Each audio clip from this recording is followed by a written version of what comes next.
जहां एक तरफ पड़ोसी को पस्त करने की जीतोड़ कोशिश जारी थी, वहीं दूसरी तरफ सेना को सफलता मिलनी शुरू हो गई थी। बटालिक सेक्टर में 2 प्रमुख चोटियां अब भारतीय सेना के कब्जे में थी, लेकिन तोलोलिंग की लड़ाई अभी शेष थी।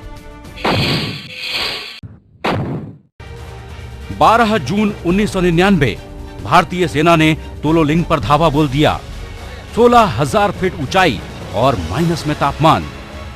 2 राजपूताना राइफल्स और 18 ग्रेनेडियर्स मिशन के लिए कमर कस चुके थे। 12 जून की रात निर्णायक लड़ाई का वक्त आ चुका था। सूरज की पहली किरण से पहले तोलोलिंग फतह जरूरी थी। मेजर विवेक गुप्ता ने अपने जांबाज साथी नायक गजेंद्र सिंह के साथ अदम्य साहस का परिचय देते हुए 13 जून की सुबह तोलोलिंग पर तिरंगा फहरा दिया। हालांकि इस लड़ाई में गोलियों से छलनी मेजर विवेक गुप्ता वीर गति को प्राप्त हो गए। तोलोलिंग जीत के साथ सेना में नई ऊर्जा का संचार हो चुका था। 20 जून 1999 द्रास सेक्टर की एक और अहम चोटी पॉइंट 5140 पर भी कैप्टन विक्रम बत्रा और उनकी डेल्टा कंपनी ने तिरंगा फहरा दिया।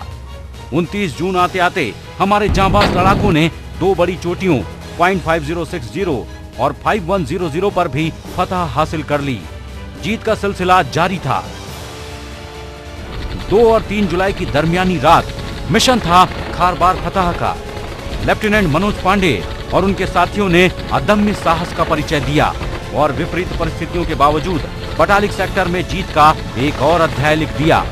लेफ्टिनेंट पांडे ने आखिरी सांस तक लड़ते हुए खारबार की चोटी पर परचम लहरा दिया। भारतीय फौज लगातार नुकीली चोटियों पर कब्जा करती जा रही थी, लेकिन टाइगर हिल वो चोटी थी जिस पर पार पाना बेहद मुश्किल था, क्योंकि दुश्मन सबसे मजबूत स्थिति में इसी चोटी पर था और यहीं पर था दुश्मन का सबसे बड़ा ठिकाना।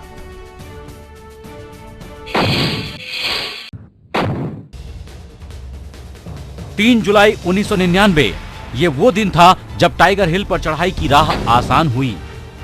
टाइगर हिल को पाने के लिए सेना ने इतिहास का अब तक का सबसे बड़ा ऑपरेशन शुरू कर दिया।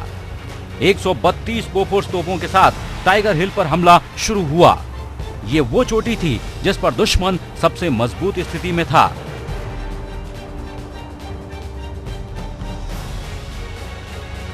और यही वजह थी कि सेना को शुरू में आगे बढ़ने में काफी नुकसान भी उठाना पड़ा। लेकिन वायुसेना के मिराज विमानों ने चोटियों पर लेजर गाइडेड बम बरसाने तेज कर दिए।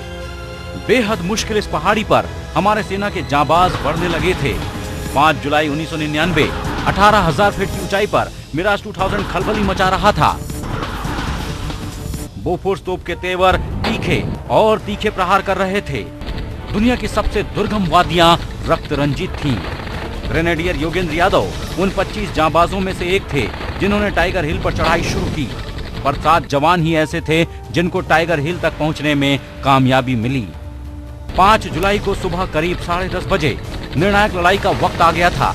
योगेंद्र यादव ने अदम्य साहस का परिचय देते हुए 15 गोलियां झेलने के बावजूद टाइगर हिल पर दुश्मन खेमे में तबाही मचा दी और पाकिस्तानी फौज को यहां से पांव पीछे खींचने पर मजबूर कर दिया। शाम करीब 5:30 बजे का वक्त था जब टाइगर हिल पर तिरंगा फहराया जा रहा था और नीचे सेना जश्न मना रही थी। इस जीत के साथ पाकिस्तानी सेना की कमर टूट चुकी थी। यही वो पल था जब पाकिस्तान में बैठे उनके आकाओं को ये समझ आ गया था कि भारत पर पार पाना मुश्किल ही नहीं नामुमकिन है। लिहाजा पाक फौज को पीछे हटने के आदेश जारी कर दिए गए। कारगिल की आधी जंग जीती जा चुकी थी, लेकिन ऑपरेशन विजय पूरा होने में अभी समय बाकी था। कारगिल की आधी जंग जीती जा चुकी थी, लेकिन ऑपरेशन विजय को पूरा होने में अभी वक्त था। मस्को घाटी की चोटी पर दुश्मन अब भी कुंडली मारे बैठा था, जिनको नेस्तनाबूद करने की हमारे जवान ठान चुके थे।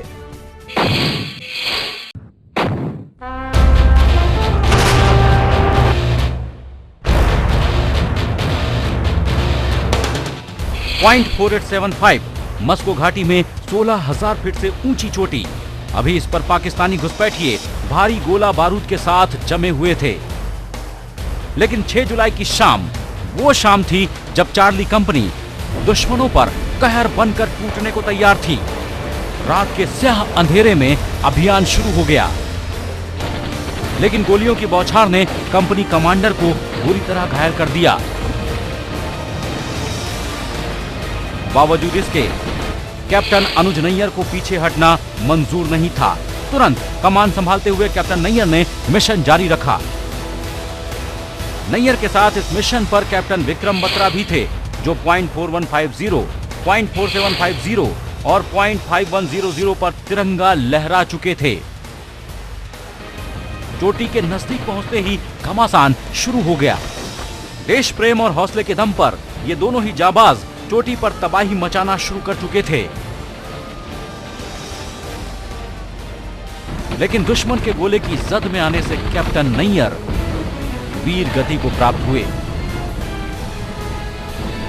अब कमान बत्रा के हाथ में थी। 7 जुलाई की सुबह होने वाली थी और चोटी पर आखिरी दौर की जंग चल रही थी। और इसी दौरान दुश्मन की एक गोली कैप्टन बत्रा के सीने में आ लगी। लेकिन यह कैप्टन बत्रा का साहस ही था कि आखिरी सांस से पहले उन्होंने दुश्मन की सांसें तोड़ दी और सुबह की किरण .4875 पर तिरंगा लहराता देख रही थी।